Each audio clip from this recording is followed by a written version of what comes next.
सभी हाथ खड़े करके एक बार बोलो बागेश्वर सरकार की जय। आवाज नहीं आई, जोर से बोलो, और जोर से बोलो, और जोर से बोलो, और जोर से बोलो। आवाज बांग्लादेश के ढाका तक जानी चाहिए, जोर से बोलो।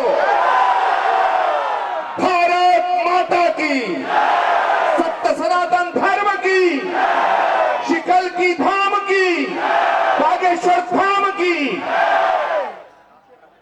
और महाराज श्री के चरणों में पड़े हुए इन छालों की। मैं वहां से आया हूं जहां भगवान आएगा, और वहां आया हूं जहां भगवान आ चुका है।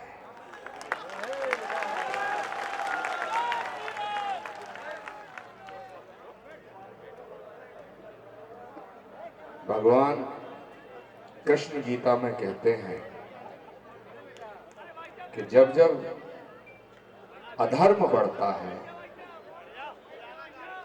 धर्म घटता है, तब तब परित्राणाय साधूनां विनाशाय च दुष्कृतां धर्म संस्थापनार्थाय संभवामि युगे युगे। तब तब मैं धरती पर आता हूं, अलग अलग रूपों में आया हूं, अलग अलग रूपों में आता हूं। आप क्या सोचते हो? धीरेन्द्र कृष्ण शास्त्री जो यहां पदयात्रा कर रहे हैं, आप क्या सोचते हो अपनी मर्जी से कर रहे हैं? मैं दावे के साथ कहता हूं कि वो परमात्मा के निर्देश पे कर रहे हैं।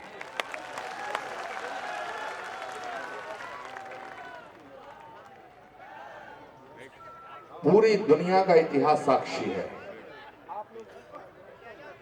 एक युवा सन्यासी शिकागो की धरती पे जब बोलने को खड़ा हुआ तो पूरी दुनिया के विद्वानों ने देखा कि ये युवा सन्यासी बोलेगा क्या, इसकी उम्र ही कितनी है, इसकी अवस्था कितनी है। लेकिन जिस समय उसने विश्व बंधुत्व और वसुधैव कुटुंबकम का उद्घोष शिकागो की धरती से किया, पूरी दुनिया के लोगों ने स्वामी विवेकानंद के चरणों का दर्शन किया।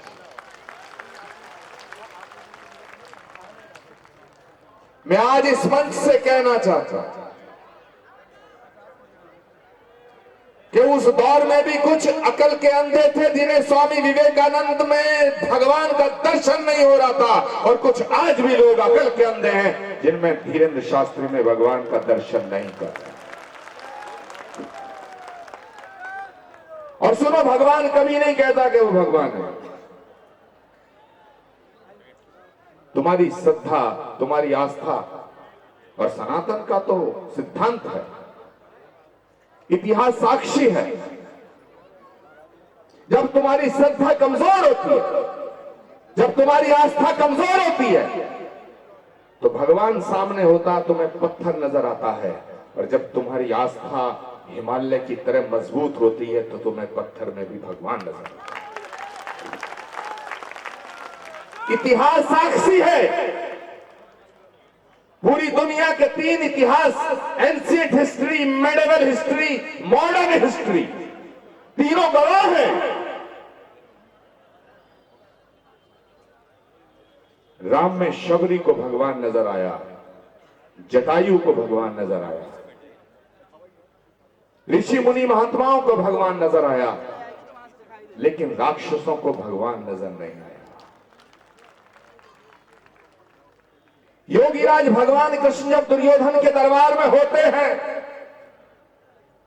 तो विदुर को भगवान नजर आता है, भीष्म पितामह को भगवान नजर आता है, लेकिन दुशासन और दुर्योधन को और शकुनी को भगवान नजर नहीं आता है। सवाल आपकी श्रद्धा का है। मैं आपकी श्रद्धा बागेश्वर धाम के प्रति, जो आपकी श्रद्धा है, जो आपकी आस्था है, मैं ईश्वर को साक्षी रख के उसे प्रणाम करता हूं, उसको नमन करता हूं, उसको नमन करता हूं। जहां तक सवाल है, अश्वनी उपाध्याय कह रहे थे कि जब सनातन की बात होती है तो पूर्व गृह मंत्री ने विरोध किया, पूर्व रक्षा मंत्री ने विरोध किया, पूर्व कानून मंत्री ने विरोध किया। अरे भैया, इसीलिए तो उनके आगे पूर्व लग गया।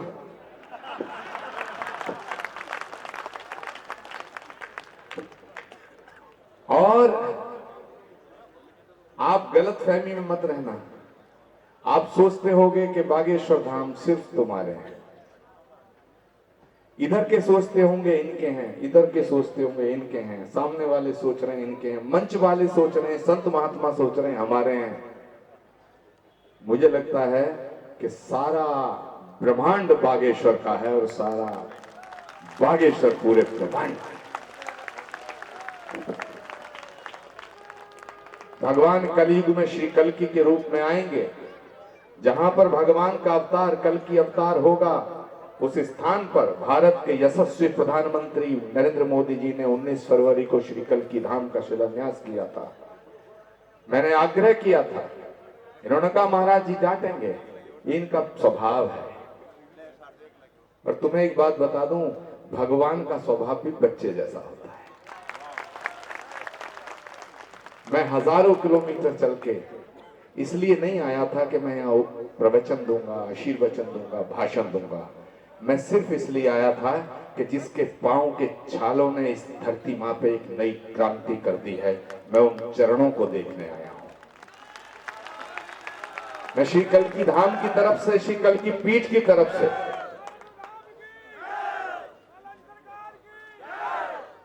श्री कल्कि धाम की तरफ से, श्री कल्कि पीठ की तरफ से मैं पूरा समर्थन और सहयोग देने का वचन देता हूं।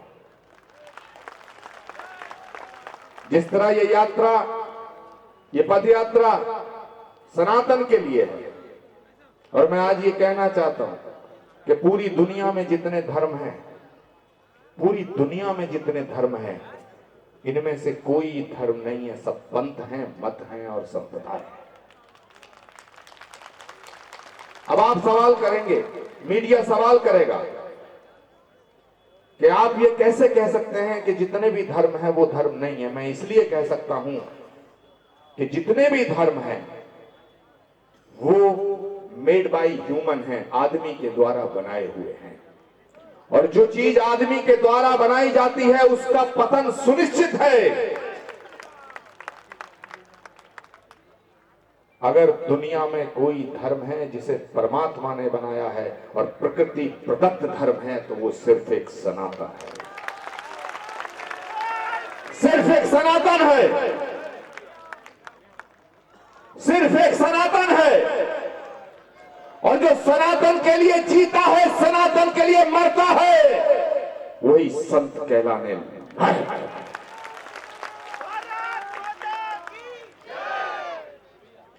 दूसरी बात कह के अपनी वाणी को विराम दूंगा। भारत के संविधान का जिक्र हुआ, वह जिम्मेदारी से कह रहा हूं, क्योंकि मुझे मालूम है कि कल शाम तक देश की मीडिया मुझसे सवाल करेगी। मैं पूरी जिम्मेदारी से कह रहा हूं, आप खुद सोचना घर जाकर के कि अगर किसी व्यक्ति का कोई धर्म ना हो, इधर वाले भी सोचें, इधर वाले भी, इधर वाले भी, किसी व्यक्ति का कोई धर्म ना हो,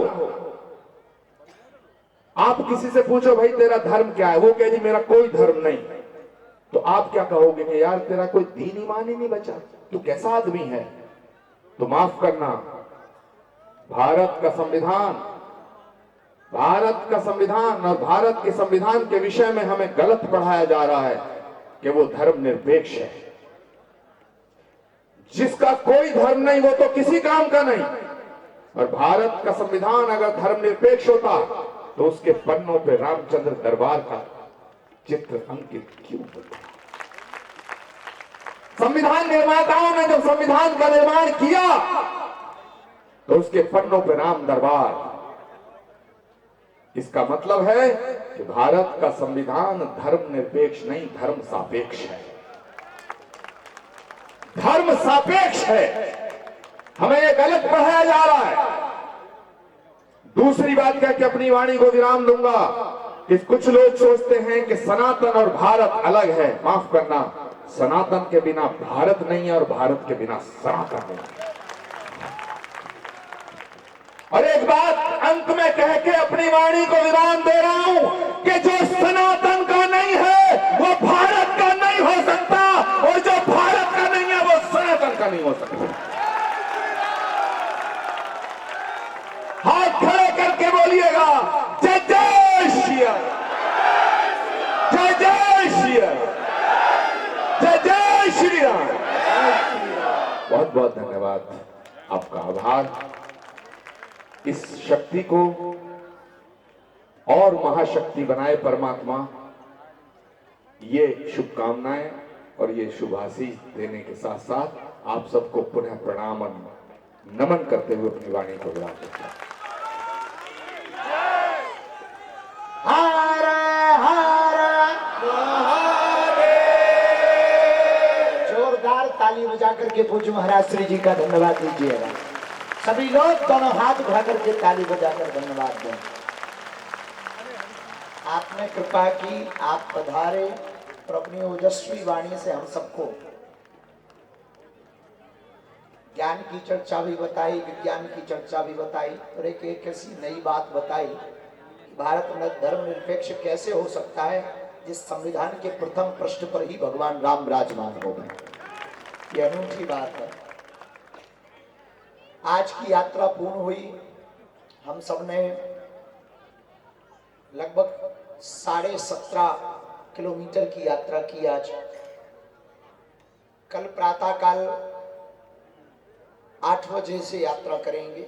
1 घंटा एक्स्ट्रा बढ़ाया गया। आप लोग थक जाते, देर रात तक जगते हैं। कुछ लोग दूरी पर रुके हैं तो वो आ पाते हैं। होटलों में कुछ लोग रुके हैं तो वो भी देरी से आ पाते हैं। कल हम सबको 15 किलोमीटर की यात्रा पूर्ण करनी है मात्र। प्रथम पड़ाव 7 किलोमीटर पर है। कौन सा है? बरुआ सागर। बरुआ सागर में भंडारा पाएंगे। इसके बाद में सायंकाल का जो विश्राम का पड़ाव है वो ओरछा तिगड्डा पर है, मतलब ओरछा दिखेगा। तो परसों हम लोगों को मात्र 8 किलोमीटर की पदयात्रा करनी है।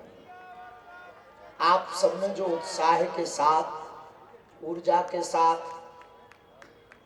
आध्यात्मिक अनुष्ठान को पूर्ण करने का प्रण लिया, राम राजा सरकार ऐसी कृपा करवे वो निर्विघ्न संपन्न हो जाए। विजय मंत्र के साथ आज की वार्ता को हम 1-2 बातें हैं वो कह के फिर उसके बाद में अभी पवन